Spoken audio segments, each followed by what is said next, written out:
Welcome. Talking Sheik. We talk a whole bunch of Sheik with my colleagues and friends. Today, I have a very special guest. This guy is massively successful, just like anybody we interview on the show. This is something a little different today. I have Jay Miller here in Fort Worth. We're at his office, and he's been able to have massive success in the roofing business. And I'm a little interested on how you got there and what you do and the habits you have to be able to build such a successful company. But first off, go ahead and introduce yourself and where are you from? Because I never really asked you where you were from. I'm Jay Miller. I grew up in the New York, New Jersey area for 26 years, but I have been a resident of Fort Worth, Texas since 2012. This is where my family is. My children were born, so this is my new home. I would say now I'm from Fort Worth, Texas.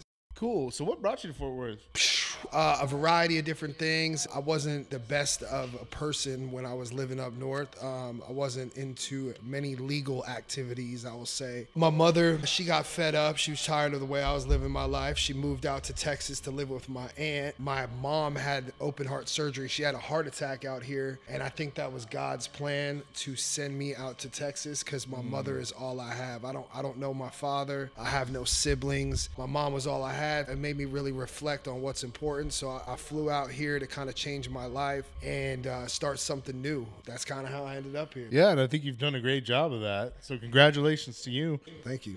So moving from New York to Texas, man, bit of a culture shock. Would you say? I thought it was. Because I've been to New York. I've been to New Jersey. I was going to Newark probably like once a month for a while there. And it's totally different. Yeah. The culture, even what people do in their routine, like they have delis there. We don't have delis here. Yep. Yeah. So bagel spots on every corner. Bagel spots. We don't have bagel spots in Texas. At least we have Einstein. Yeah, Einstein. But we don't have the real deal. No. Not them cooking the bagels in the back. Yeah, no. We don't have, so what was it like going from New York to Texas? It was a huge culture shock. I honestly thought when I showed up in Texas, there was going to be a bunch of cowboys with cowboy boots marching around in a bunch of farms and stuff. But, the biggest difference, I think, is the speed of how things are done in Texas versus New Jersey and New York. And things move really fast. People kind of take their time out here in Texas. People aren't really in a rush. It's not like up there. No, you're good. It's go. Yeah. There's people and there's always something going on. And so I got a little bit of anxiety when I came out here because, it's like, what's the next thing? What are you guys doing today? What's the whole plan? And then when people talk slower out here, Oh, yeah. People are nice here. Yeah. You think people are I don't think people are dicks.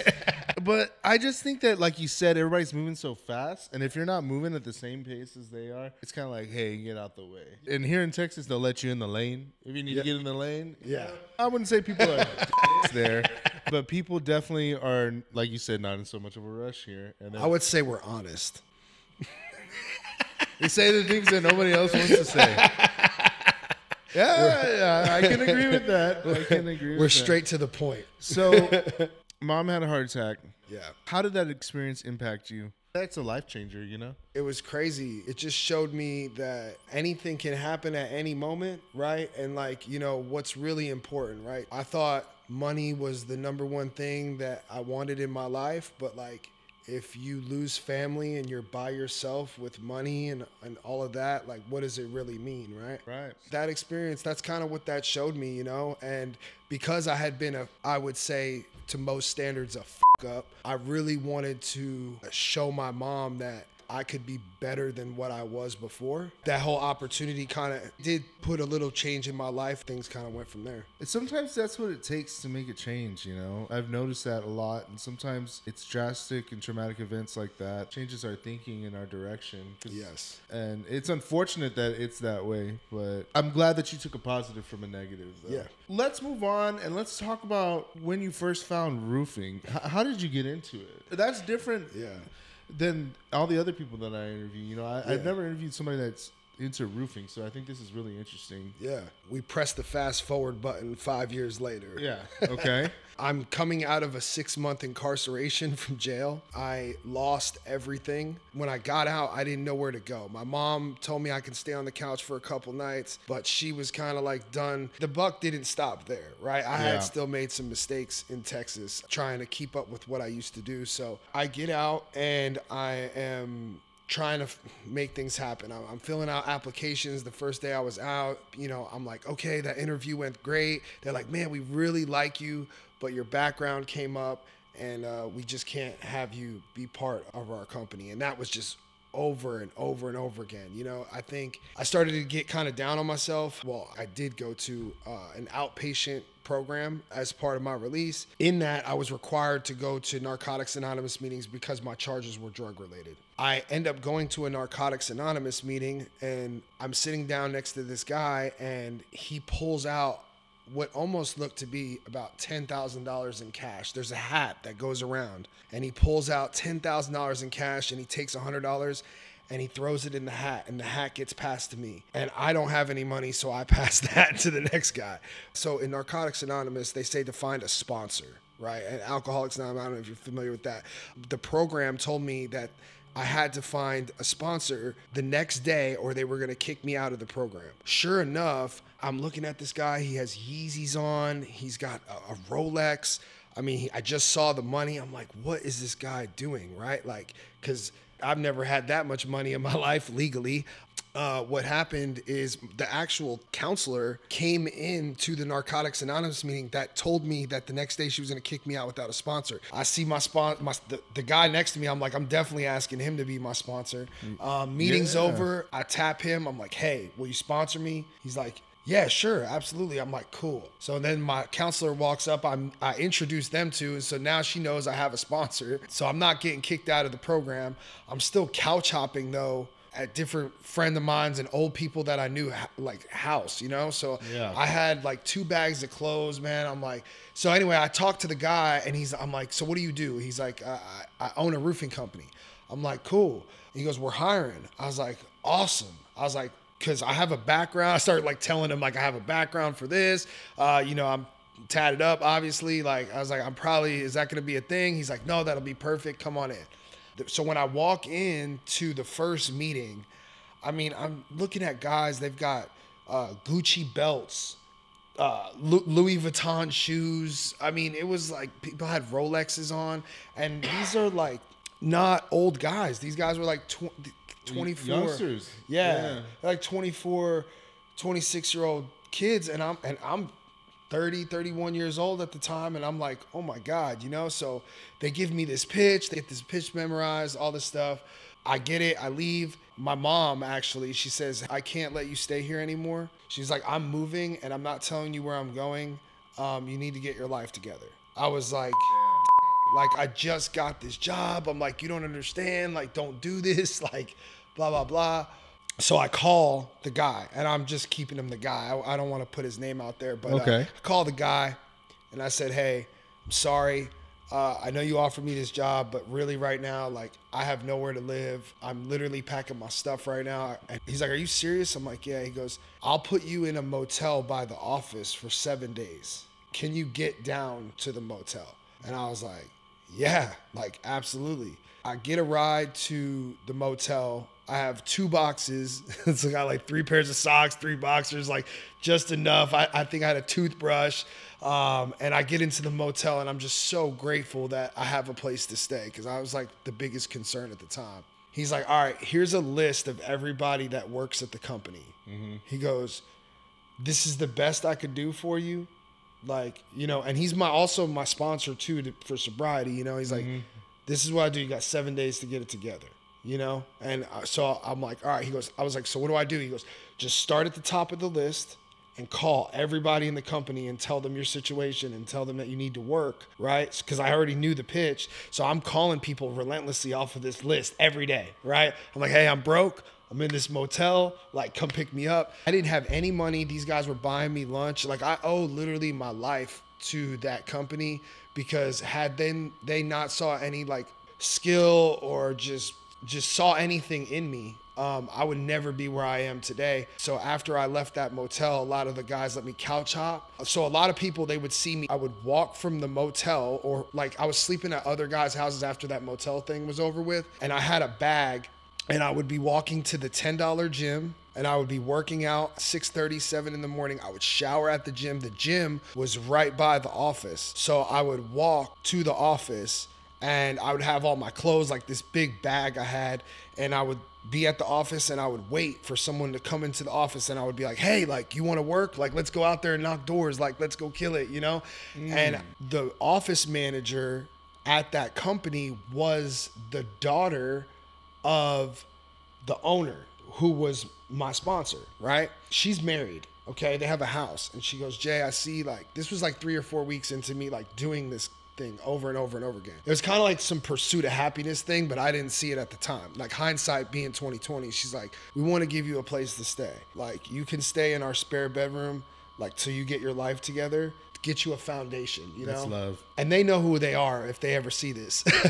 I tell them all the time how grateful I am for them giving me that opportunity. But I could go on and on. The story kind of goes a lot crazier than that. That's how it all started with roofing for me. Wow, that's an incredible story, man. Yeah. You know, and I noticed this amongst a lot of entrepreneurs. Is a lot of people have a rags to riches story. A lot of the most successful entrepreneurs. So that's amazing that you were able to turn things around. Yeah.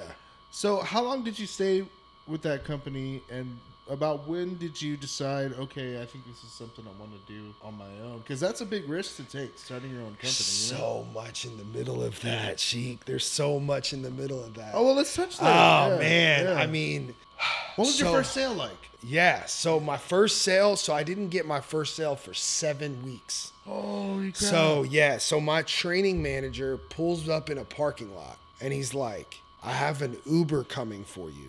And I was like, for what? And he goes, to take you home. And I was like, why? And he's like, I don't think this is cut out for you. And I'm like, what? And he's like, I'm sorry, bud. I start crying. You gotta understand, I'm living in someone's spare bedroom. I have no money. I'm like, dude, no. Like, I was like, you don't understand. Like, I have no other options, dude. There's no other place that's gonna hire me. Like, please, like, I'm sitting there. He's like, all right, I'll give you another shot. Show up tomorrow, you know? I get my first deal. Ooh, sometimes it takes that. Yeah. That company was owned by the person that I really give all the credit to saving my ass that day, and my wife's mom. My wife to this day's mom. This is how I met my wife as well. My wife, she was the daughter of one of the other owners. I met her. That was crazy because, you know, like, I didn't even really want much to hit off with the owner's daughter. You know what I mean? Yeah. Hey, but sometimes it happens that way. You love who you love, man. I just was nervous about losing my job. I literally sat down with her one day at coffee, and I was like, hey, I want to date your daughter. And she said, I will put a bullet in your head. Absolutely no.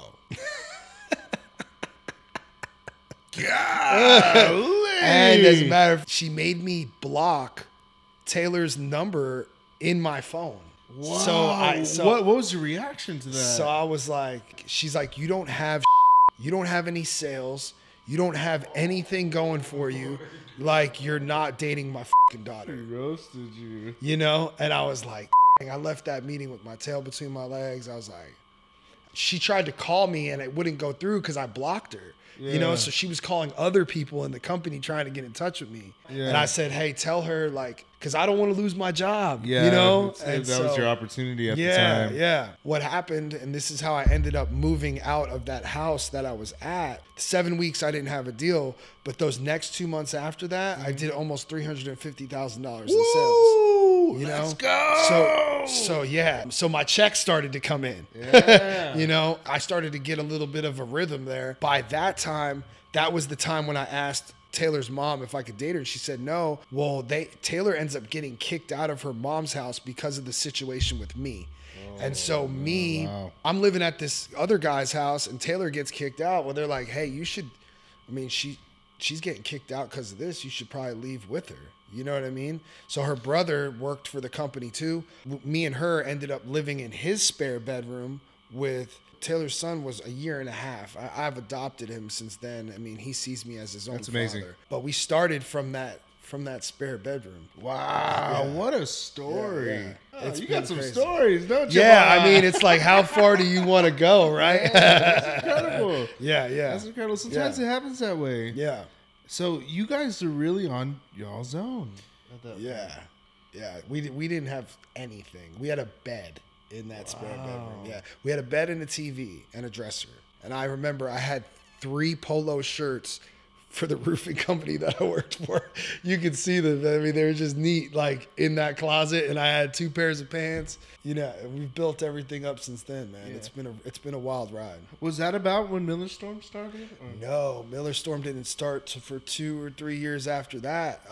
Me and Taylor, we worked at a couple of other companies. We just learned at these other companies, like we learned a lot at each company, and it taught us something different at each company. Like, okay. I ended up leaving that original company because of a lot of different factors. I won't get into all of it. Moved on from that company to go to a separate company. The first company I was at had an intoxicating culture. Oh, okay? That's cancerous. No, it was good. It was a good. When I mean intoxicating, I mean, and that it could go bad, right? I mean, it was like that in a bad way. I'm sorry. No, we all like we did boat parties, and we had Easters together. Yeah, like all of our families would get together, and so there would be these huge get-togethers of like everybody's family meeting up for Easter and Christmas and all that, and it was just a tight-knit group, Mm-hmm. And so it all fell apart when Taylor's mom relapsed and the other owner got involved in some criminal stuff.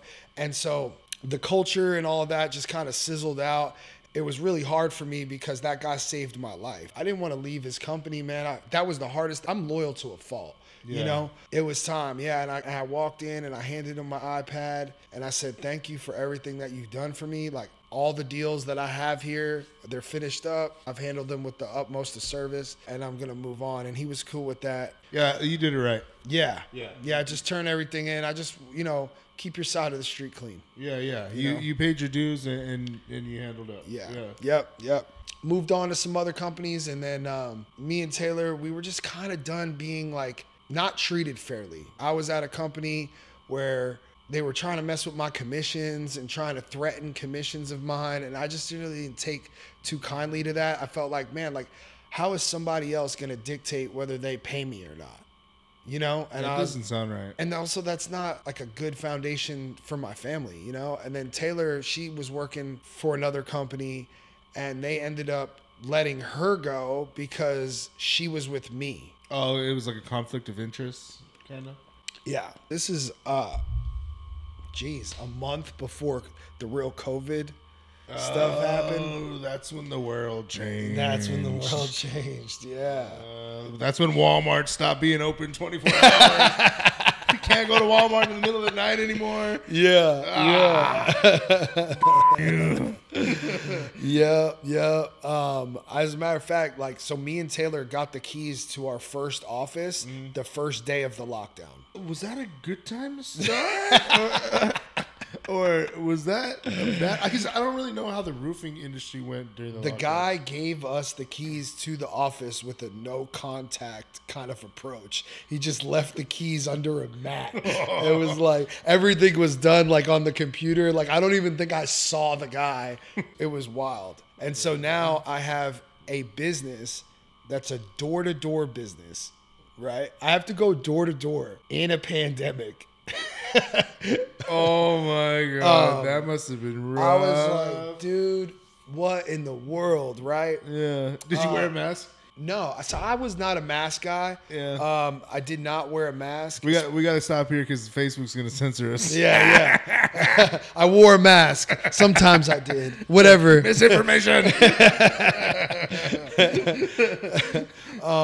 But no, how was that during the pandemic? Like having to make sales like door to door because people didn't want to talk to anybody during that time. They didn't want to be around other people. So much less give you money. It was super weird. So Fort Worth gets hit with a 2-inch hailstorm right when that pandemic happened. I remember that. It was in like March. It just destroyed all of these houses. Yeah, we got it. I was in San Antonio at the time. We got it there too. Yeah. I'm like, all right, cool. I already had a homeowner in that development, so I went out there. And this is right in the middle of the pandemic. I must have signed like 50 deals in the first month. Yeah. Yeah. Now, granted, I only had like $5,000. Yeah. So like I had to play it real smooth on how I picked up money and paid like, because now I'm starting a business and now I'm starting to learn about cash flow. Oh, because like you didn't have enough cash to cover the labor and Yes, stuff? So you had to be careful. So I had to pick up down payments. That's rough. So I'm picking up down payments from homeowners for just what the labor and material is going to be. Man, you know? So I'm like playing all this like, all right, I'll take money from here and then I'll pay this person. I'm like taking things from Peter to pay Paul. Yeah, that's walking on the tightrope. Yeah. And so I'm like moving things and da-da-da. And so that storm actually propelled us into really the next storm, which was Keller.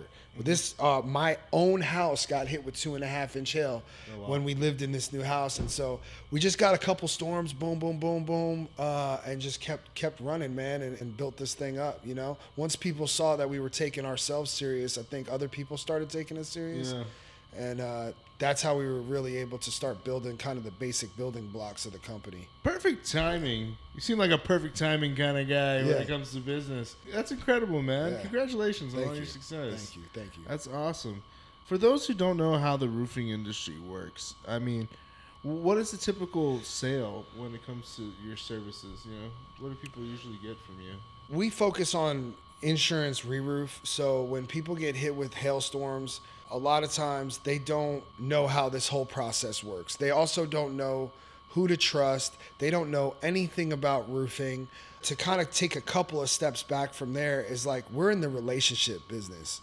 You know, we like to first build the relationship with the homeowner because, you know, sometimes the homeowner is not the right person for us. And sometimes we aren't the right thing for the homeowner or the property owner. Mm-hmm. So like starting that relationship first to see if we're a good fit ethically, core values, things like that, to see if this is the right fit where we can both work, because we got to work as a team. Us and the homeowner work as a team to get the insurance restoration process from start to finish. When people get hit with hail, we'll come out, we'll inspect, we look for all the damage. We show the homeowner the report of where all the damage is, and then we meet out with the insurance adjuster just to make sure that we're all on the same page. We get all that stuff paid for. We're general contractors. So like our slogans per se is, if a storm damaged it, we can handle it. So if windows, you know, siding, fence, we handle all that stuff. We're general contractors. And so we take that from start to finish. And get that all wrapped up for the homeowner, bring their home back to pre-storm conditions, possibly upgrade some things like the shingles and the underlayment, or maybe even some gutters and stuff like that. We upgrade people. We like to leave them better than how we found them. And then that'll be that. I was going to ask you, you know, I have a buddy of mine. I won't say his name. He wants to get into roofing. I had a conversation with him on the phone for about 20 minutes. He called me and he's like, hey, you know, one of my buddies is doing really well in roofing and I want to get into roofing. What advice would you have for him, for somebody who wants to get into the roofing business? Get a good foundation of knowledge first. You know, start at a roofing company that's reputable in your area, that you like the culture, you like the training. You know, a lot of people, when they get into roofing, I hear, and this is also my own perception as well, is that they'll give you business cards and a pitch and just pretty much tell you good luck. You know, you want to find a company that has a good training platform, that they're training you on a multitude of different roof types. And so you can learn the industry, how it works. So when you do go out on your own, or if you want to do whatever that is, you have a good foundation of knowledge to be able to teach homeowners. Okay. Yeah, I think that's some great advice. Yeah. Let's talk about door-to-door sales. Is most of your business door-to-door sales? Yeah, 100%. What are some of the challenges when it comes to door-to-door sales? It's kind of like a tried and true way to make money. Yeah. Kind of like cold calling. Go out and get it. Yeah. Just get out there. Yeah. Because I used to do door-to-door door knocking when I was an acquisitions agent. That was rough, man. Yeah. But I was like knocking on distressed homeowners. So like they would like slam the door on me and shit. Yeah. That's my world too. Yeah, it's rough. So, any suggestions or tips that you can give for other people that are doing things like solar, anything door-to-door related, or like Spectrum? Yeah, I mean, there's a reason that we get paid like doctors. It's because we deal with the two biggest fears in America, which is public speaking and heights. You know, that's, you know, knocking on doors is not easy by any means, but if you learn it, it can unlock income potential that most people don't see in their own lifetime. Yeah. It also teaches you some resiliency. It teaches you how to have conversations on the fly with people, customer service. I mean, it is literally where you, what do they call it? Scratch your teeth or whatever. What do they? What's I'm that? trying to think of the saying. You know what I'm talking about? Yeah. Yeah, whatever that is. That's where you do that at, right in the field. I mean, it builds a lot of character, builds a lot of self-esteem too, because, you know, like, it's scary, right? I mean, knocking on doors is scary. Getting told to fuck off is depleting to your self-esteem. Yeah, it is. It is. But if you make it, and when you see that your income level changes, you're like, oh, snap, like, this can actually change my life. Yeah. How do you bring value when you're doing door-to-door sales? Because you got to go to them with some sort of value, you know? So the value really is, one, I'm going to do the inspection and I don't charge them for it. They're going to get a photo report. And we're RCAT licensed, so there's not licensing in Texas. So they're actually going to get it from a preferred, reputable contractor in their neighborhood. So they know that the report they're getting is like valid. It's going to have, you know, pictures of the roof, pictures of any collateral damage, even anything that can be prevented in the future. We might find a potential leak up there, be able to put some caulking. Don't charge the homeowner for it, just caulk it for them so they don't run into any leaks in the future. But they know the condition of their roof. They get to see it firsthand, right? So it's not something I can pull the wool over their eyes. Some people say, hey, your roof's fine, but never give them a photo report. So these photo inspection reports are pretty vital. And then a homeowner can keep it on file. So God forbid something happens in the future with their insurance company or whatever, and they say it's old, or they know what the condition of their roof was at that specific time. Yeah, it's a lot of value. Yeah. That's amazing. Packed with value. Yeah. Dude, you have an incredible story, man. You have an incredible story. And what does the future look like for Miller Storm, you know, here in 2024, throughout the year? Yeah, I mean, we're looking to double our revenue goals, obviously, I'm sure, as every business is. But we're really getting honed in on the culture. I think culture is key when it comes to building a roofing company, and specifically. Oh, yeah. How do you plan to do that? Yeah. How do you plan to keep the culture positive? So our core values here are be coachable, continually evolve, do what you say you're going to do, and people over profits. That continually evolve piece, like before you even come here, I'm going to ask you if you're willing to work out, get on a diet plan, take care of yourself, and strive to be the most elite person that you can possibly be. If that answer is no, then we're not the right fit. And the reason that I'm so big on personal development in this is because this is like the Thunderdome. Like going and knocking on doors for somebody that doesn't have self-confidence or doesn't have self-development or doesn't have any personal development, it's going to kill that person in 3 or 4 days. Yeah. Like when you show up, you got muscles, you've been working out, you feel good about yourself, you've been reading books, you've been listening to, you know, healthy podcasts or just good information. You're doing all of the things before you get to the door. If someone tells you no, you know, it's not going to hurt you as bad, right? It's like a shield of protection because your confidence and self-esteem are going to be up. Self-development, I love it right now. I would say 90% of my company right now is working out and in the gym.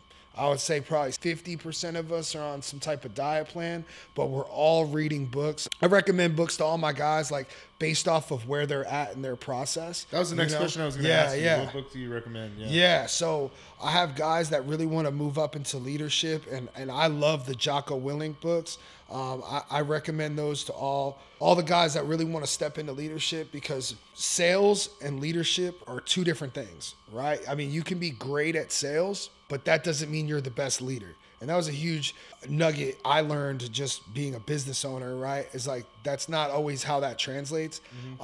People need to learn leadership and study that and get micro doses of leadership before they're given the entire steering wheel. I like that. Yeah, sales and leadership are two totally different things, because you can be great sales just as a one-man show, you know? I think one of the important things about leadership is you never ask somebody to do something that you aren't willing to do yourself. Facts. And sometimes, you know, as a leader, you got to still get down with the nitty gritty. You got to get your hands dirty still. It doesn't exempt you from that. So I agree with you, man. Leadership is super important. Yes. Lead from the front. Absolutely. Well, Jay, any last words, comments, words of wisdom, anything you want to? No, man, I appreciate you having me on your little podcast. Yeah, this has been little cool. podcast. No, I mean, I appreciate you having a little podcast. Well, you know, it's just in our little area right here. I'm just messing with you. Your little big podcast. Yeah, I'm just getting started, man. You know, Yeah, cool. We're starting small, and hopefully, you know, we put out more value like this, and more people will listen. You know? Absolutely. You know? I love your energy, man. Oh, thank you. You have great energy. Thank you, bro. You as well. Your story's incredible. Thank you. I can't wait for what the future has from Miller Storm. Are you guys hiring any new sales people right now? Yep. So just a select few people. So we're looking for about 2 or 3 people in Fort Worth right now, and then we also have a branch out in Round Rock that we're looking for about 2 or 3 more sales consultants, outside sales consultants. So reach out to us. Our phone number is 817-309-7663.